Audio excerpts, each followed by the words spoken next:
নবী আমি হলাম এমন এক যুবক,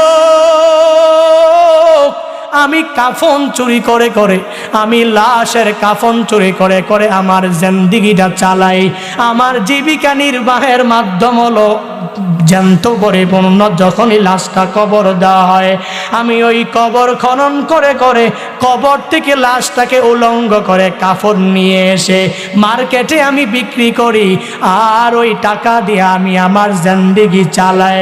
তবে আজ থেকে কয়েকদিন আগে যখন আমি এক কবরের মধ্যে প্রবেশ করে ফেললাম, ওই কবরের মধ্যে প্রবেশ করার পর আমি তাকায়া দেখলাম, যখন আমি ওই কবরের মধ্য থেকে কাফনটা চুরি করার জন্য লাশ থেকে কাফনটা খুলে ফেললাম, হুজুর আমি তাকায়া দেখি এক যুবতীর লাশ। আমি লাশটা দেখে আর নিজেকে ধরে রাখতে পারি নাই, শয়তানের প্ররোচনায় পড়ে গেলাম। এমন এক যুবতীর সাথে জেনা না করে আমি পারলাম না। হুজুর আমি কবরের মধ্যে কাফনটা পরিপূর্ণ খুলে ওই যুবতীর সাথে আমি জেনায় লিপ্ত হয়ে গেলাম। হুজুর এখানেই শেষ না, আমি জেনার কাজ শেষ করে করে এই কাফনটা নিয়া যখন আমি কবর থেকে উঠতে শুরু করলাম, তখনই গাইবি আওয়াজ আমার মনে হলো আমার ওই বোনটা আমাকে বলতেছে, এরে যুবক কোন এলাকার তুই যুবক? বিন্দু মাত্র পরিমাণ ভয় কি তোর মাঝে নাই? আমার পরিবার আত্মীয় স্বজনেরা আমাকে এখানে রেখে গিয়েছে, কত সুন্দরভাবে গোসল দিয়া আমাকে পবিত্র, কত দামি কাফনের কাপড় দিয়ে আমাকে এখানে রেখে গিয়েছে। কাল কিয়ামতের ময়দানে আমি সবার সাথে পবিত্র অবস্থায় উঠবো, এজন্যই রেখে গিয়েছে। ওরে যুবক তুই আমার সাথে কেমন কাজটা করে ফেললি? এতগুলো লাশ, এই লাশের মাঝে তুই আমাকে অপবিত্র অবস্থায় রেখে রেখে কোথায় যাও? ওই যুবক ডাক দিয়া বলে, পয়গম্বর আমার গুনাহ এত বড়, আমি ওই কবর থেকে আসার পরে আমার মনে চিন্তা ঢুকে গেল আমি আর কাফন চুরি করব না। ও পয়গম্বর আমি আর কাফন চুরি করতে কবরে যাব না, কিন্তু আমার একটাই ভয়, আল্লাহ আমাকে মাফ করবে কি করবে না? নবী আমার বলেন, এর যুবক তোমার গুনাহের পরিমাণ কি এত বড়? মানুষ কি এই পরিমাণ গুনাহ কি করতে পারে? যুবকের বুঝতে আর বাকি নাই, আল্লাহ মনে হয় মাফ করবে না। নবীর দরবার থেকে দৌড়াইয়া বিশাল এক পাহাড়ের চূড়ায় চলে যায়। পাহাড়ের চূড়ায় যাইয়া আমার মালিকের দরবারে শুধুমাত্র কান্না করে আর বলে, হে মালিক, সাহাবায়ে কেরাম সরায়া দিয়েছেন, নবীও আমাকে বলেছে বড় গুনাহ। ও আল্লাহ তুমি তো আমাকে বানিয়েছো, তুমি যদি আমাকে মাফ না করো আমাকে ক্ষমা করার মতো কেউ নাই।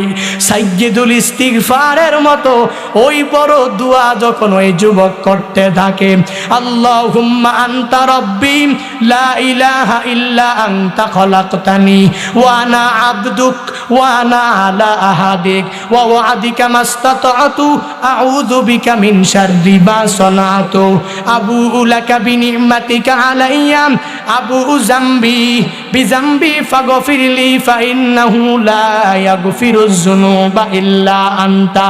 ওই যুবক শুধুমাত্র আল্লাহর দরবারে এই বলে কান্না করে, হে মালিক আমি জানি আমার গুনাহের পরিমাণ অনেক বড়, তো আল্লাহ তুমি তো আমাকে সৃষ্টি করেছো, তুমি যদি মাফ না করো আমার মাফ করার যার কোনো জায়গা নাই, আমাকে ক্ষমা করার মতো অ্যাবিলিটি কারো মাঝে নাই।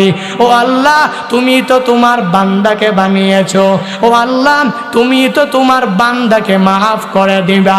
40 দিন ওই যুবক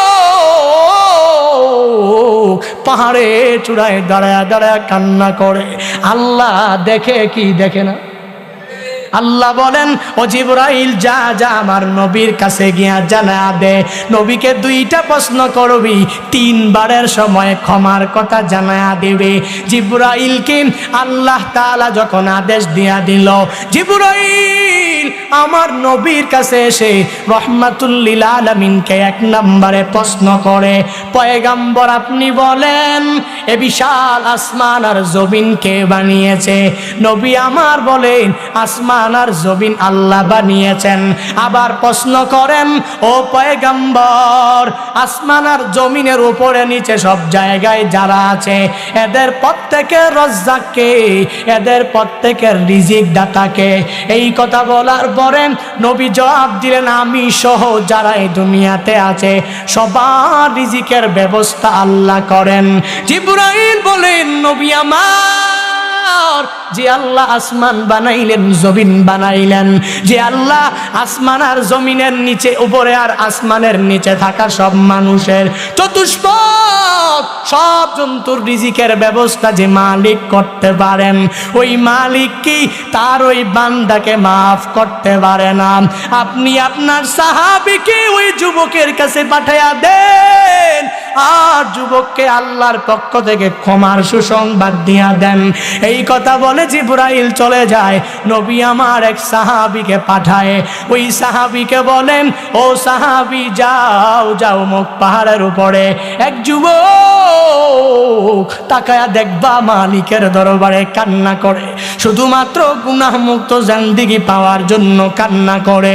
সাহাবী যুবককে পরিপূর্ণ ধরে যখন নবীর সামনে আনলেন, নবী আমার বলে, এরে যুবক তুমি আল্লাহর দরবারে এমন কান্না করে আল্লাহকে এমন রাজি তুমি করে ফেলেছো। একটু আগে জিবরাইল আমার কাছে এসেছিল, জিবরাইল আসিয়া আমাকে দুইটা প্রশ্ন করে জানায়া দিয়েছে, আমার রব তোমার জিন্দেগীর সব গুনাহ মাফ করে দিয়েছে।